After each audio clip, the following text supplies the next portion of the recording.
Hello and welcome everybody to Everest Coaching Institute.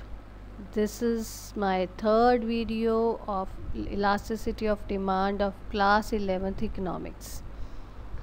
In the previous videos we discussed about what the elasticity of demand means, the types of what are the various methods of measuring elasticity of demand in detail.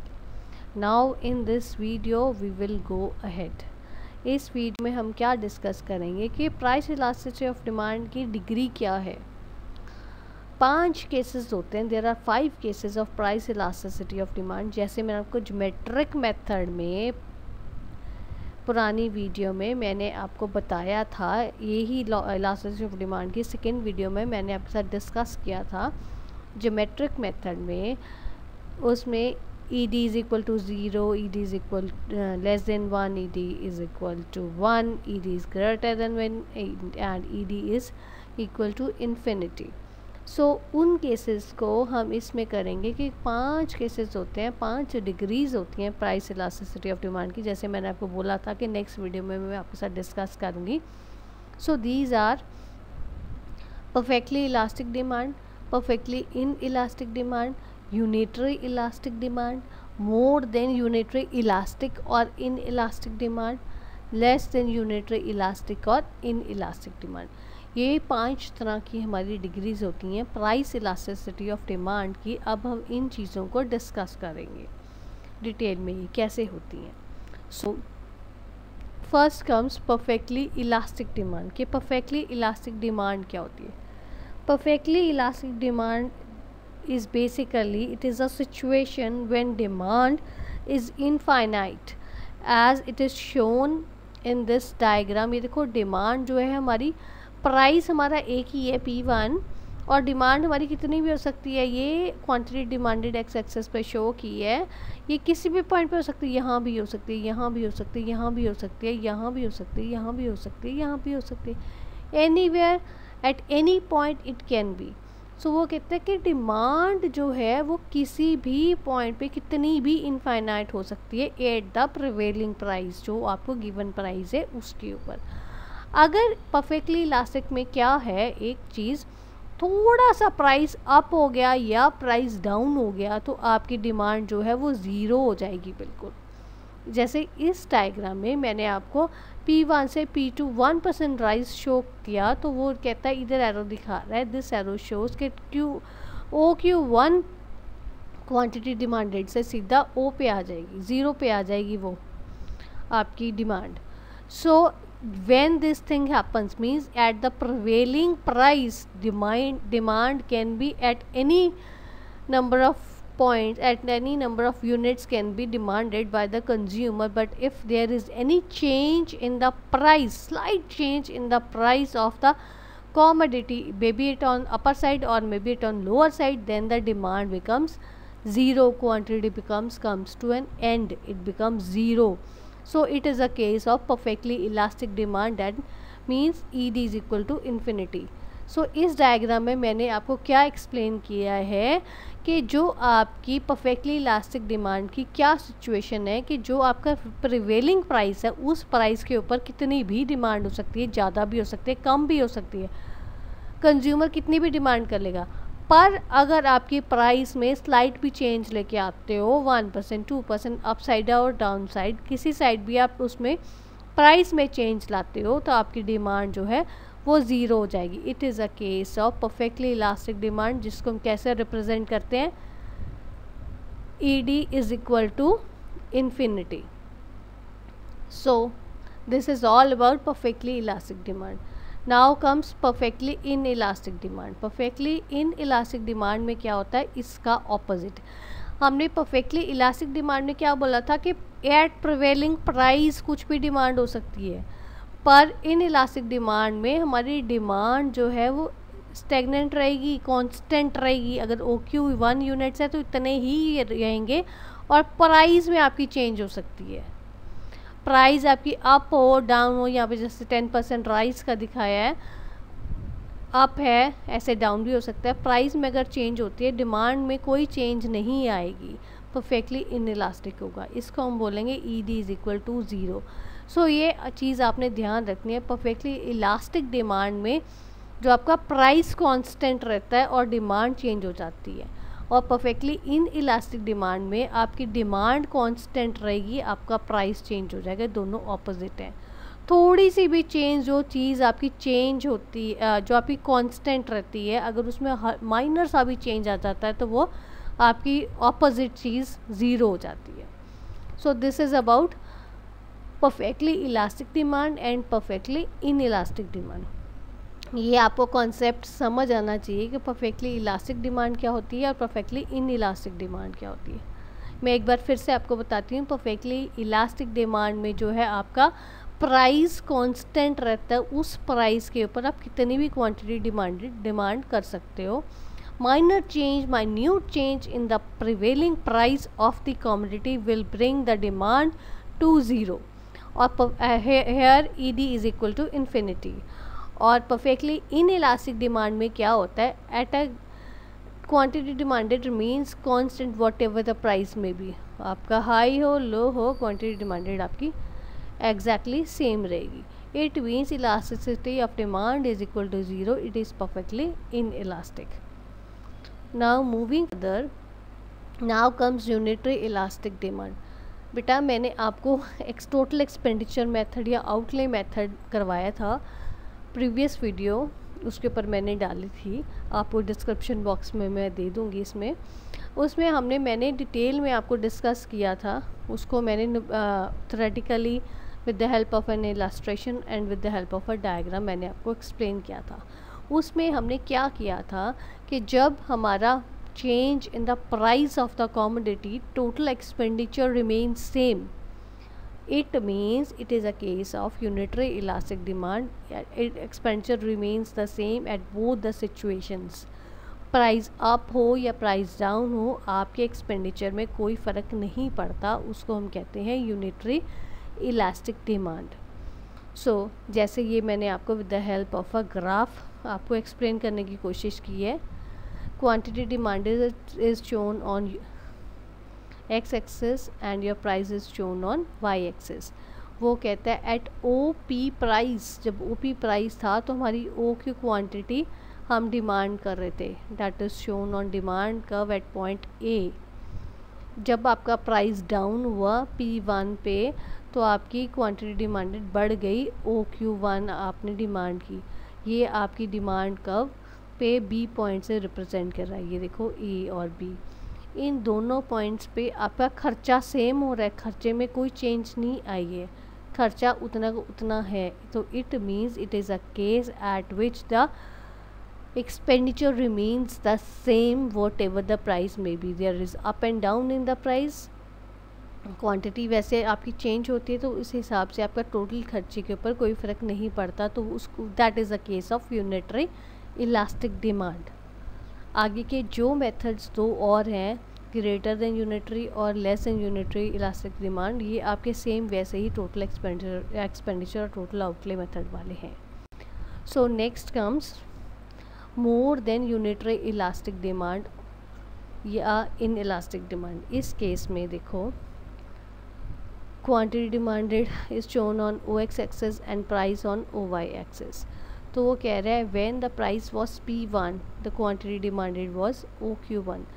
When there is fall in price from OP1 to OP2 या demand increases from OQ1 to OQ2, demand curve shows like this, DD is a demand curve. It means जो हमारा price हमारा पहले कम हुआ तो हमारी demand बढ़ गई, तो प्राइस कम होने से डिमांड बढ़ गई, हमारा पूरा खर्चा पहले से ज़्यादा होने लगा। It means it is a case of greater than unitary elastic demand. Opposite direction में जा रहे हैं। Now comes a case of less than unitary elastic demand. इसमें क्या कहता है कि जब आपका प्राइस P1 था तो डिमांड OQ1 थी, जब प्राइस आपकी P2 थी तो डिमांड हमारी OQ2 थी। DD is a demand curve. It means it is a case of less than unitary elastic when it moves in the same direction, price and your total expenditure moves in the same direction. So ये आपका, आप इसको clearly इसको समझ पाओगे इस चीज़ को जब आप टोटल एक्सपेंडिचर मेथड को एक बार दोबारा रिकॉल करोगे, तो आपको ये अच्छे से समझ आ जाएगा. So the next comes, what are the various factors which are affecting the elasticity of demand. अब elasticity of demand को कौन कौन से फैक्टर्स जो है हमारे वो इफ़ेक्ट करते हैं. First comes nature of the commodity. Nature of commodity वो कहता है जैसे जो हमारी नेसेसरीज़ होती हैं बेटा, जो एक मतलब हर इंसान को ज़रूरत की चीज़ें हैं, जैसे आपकी सॉल्ट हो गया, मैच बॉक्स होगी, टेक्स्ट बुक्स होगी, सीजनल वेजिटेबल्स होगी, वो उन सब की less than unitary elastic demand होती है, इन इलास्टिक डिमांड होती है. जो आपकी लग्जरीज़ हैं, air conditioners, LEDs, costly furnitures, fashionable garments, ये सारी चीज़ें इन सब की ग्रेटर देन यूनिटरी इलास्टिक है, क्योंकि प्राइस में कम होता है तो हमारा खर्चा बढ़ता ही बढ़ता है. नेक्स्ट कम्स जो हमारी कंफर्ट्स की चीज़ें हैं, मिल्क हो गया, ट्रांजिस्टर हो गया, कूलर हो गया, फ़ैन हो गया, वो सारी चीज़ें जो हैं इनकी ना तो बहुत ज़्यादा इन इलास्टिक होती है, ना वो बहुत ज़्यादा इलास्टिक होती है. तो इनके नॉर्मली हम लोग इनको बोलेंगे कि ये हमारी जो हैं जॉइंटली, इनको हम इन इलास्टिक डिमांड बोलते हैं, लेस देन यूनिटरी इलास्टिक, क्योंकि हमारे खर्चे पे ज़्यादा फ़र्क नहीं पड़ता. Next comes availability of substitutes. जिसके सब्स्टिट्यूट्स अवेलेबल होंगे उसके प्राइस के चेंज होने में एक्सपेंडिचर रिड्यूस होगा, लेस देन यूनिटरी इलास्टिक होगी. और जिसके जो हमारे demand for those commodities which have substitutes, for example T has it substitute in coffee. ठीक है ना, टी का सब्स्टिट्यूट कॉफ़ी है. ये आपके हमने पढ़ा होता है ना, कोक और Pepsi, T and coffee, Fanta and Mirinda, ये सारे क्लोज सब्स्टिट्यूट्स हैं. इन सब की रिलेटिवली मोर इलास्टिक डिमांड होगी. रीज़न क्या होगा कि जब किसी का प्राइस कम होने लगेगा उसके सब्स्टिट्यूट के हिसाब से, तो जो कंज्यूमर है वो उसको पता है कि अगर आपका मरिंडा का रेट बढ़ गया तो फेंटा पे चले जाओ. You can always opt for the another thing, you can go for another thing. इसलिए इन लोगों का, इन चीज़ों का जो है रिलेटिवली मोर इलास्टिक होती है इनकी elasticity of demand.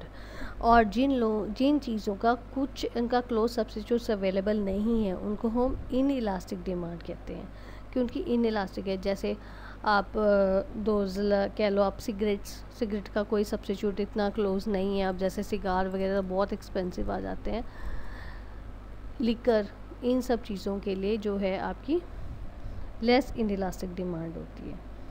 Next comes different uses of commodity. जिसकी ज़्यादा डिफरेंट यूज़ होंगे ऑब्वियसली उनकी इलास्टिक डिमांड होगी, मोर इलास्टिक होगी, क्योंकि आप उन चीज़ों को वैरायटी ऑफ चीज़ों में यूज़ कर सकते हो. जैसे आपका मिल्क हो गया, मिल्क से आप दही बना सकते हो, पनीर बना सकते हो, घी बना सकते हो, स्वीट डिश बना सकते हो, कितनी चीज़ें हम बना सकते हैं. It has different uses. तो उन चीज़ों को आप उनकी वो आप करोगे, इलास्टिक डिमांड होगी. जिन चीज़ों में आपके डिफरेंट यूजेस नहीं होते हैं उनको हम कहेंगे इन इलास्टिक डिमांड.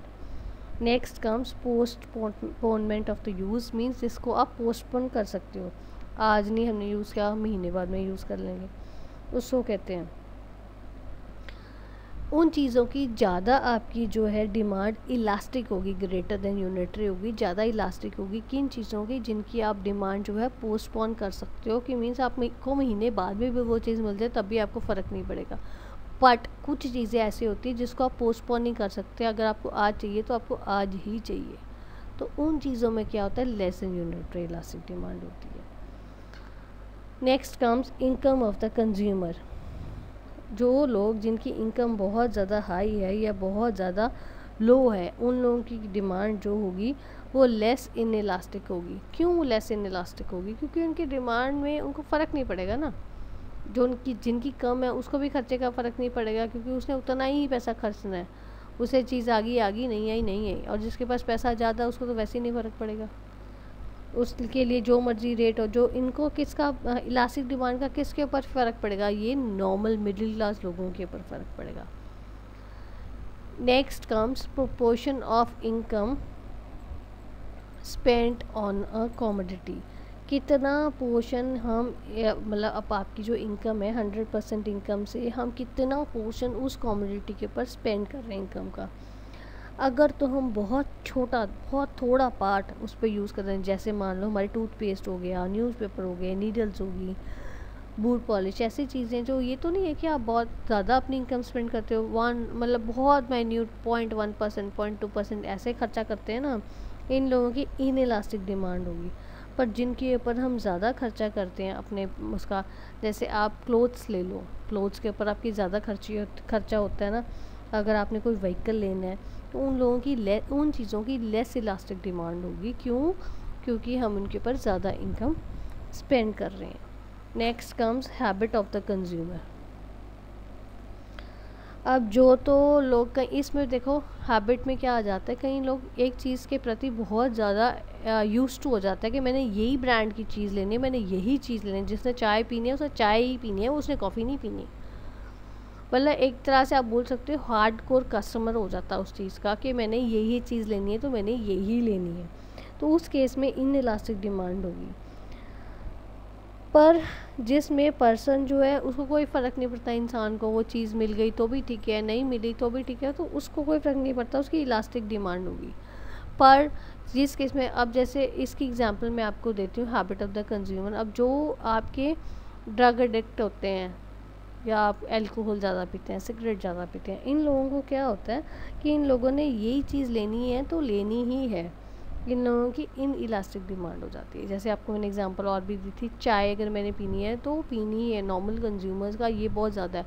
कई लोगों को तो सुबह उठते साथ जब तक उनको चाय नहीं मिलती तब तक उनकी आंखें नहीं खुलती हैं। सो उनको whatever the price of tea में भी, वो बढ़े या कम हो, they have to consume it, उन लोगों ने लेनी ही लेनी है। Next comes time period. Time period means demand जो है शॉर्ट पीरियड के लिए जो चीज़ होगी वो इन इलास्टिक होगी, लॉन्ग पीरियड के लिए इलास्टिक होगी। वो क्यों? क्योंकि लॉन्ग रन में आप अपने हैबिट्स को चेंज कर सकते हो, है ना। अब मैं बोलूँ एक दिन में तो हैबिट चेंज नहीं होती, साल का टाइम, 2 साल का टाइम, उसमें आपकी changes, you can make change of your habits. तो अगर आपकी शॉर्ट पीरियड में आप देखो तो इन इलास्टिक डिमांड होती है, आप उस चीज़ के बिना आपका गुजारा नहीं है। पर अगर टाइम ज़्यादा डाल दें तो आपकी वो चीज़ें जो हैं वो इलास्टिक डिमांड हो जाएगी लॉन्ग पीरियड में। Then comes price level. Last point इसमें जो आता है वो आता है हमारा प्राइस लेवल। प्राइस लेवल में वो कहता है वो depends upon the price of the concerned commodity, जौन सी कमोडिटी की हम बात कर रहे हैं। जो इलास्टिसिटी ऑफ डिमांड वो हायर, जैसे जैसे हमारा उसका रेट बड़ा ज़्यादा होगा, higher level of income price होगी, वैसे वैसे हमारी इलास्टिसिटी ऑफ डिमांड भी हाई होगी, क्योंकि हमारा खर्चा ज़्यादा होगा। और जैसे जैसे हमारी जो इनकम, जो हमारी लोअर लेवल ऑफ प्राइस होगा कमोडिटी का, वैसे वैसे हमारी इलास्टिसिटी ऑफ डिमांड जो होगी वो लो होगी। So these are the various points, these are the various factors which affect the price elasticity of demand. I try to make this concept clear to you, and it will become easy for you to understand the concept. Even though if you find any difficulty, your feedbacks are most welcome. Thanks for watching.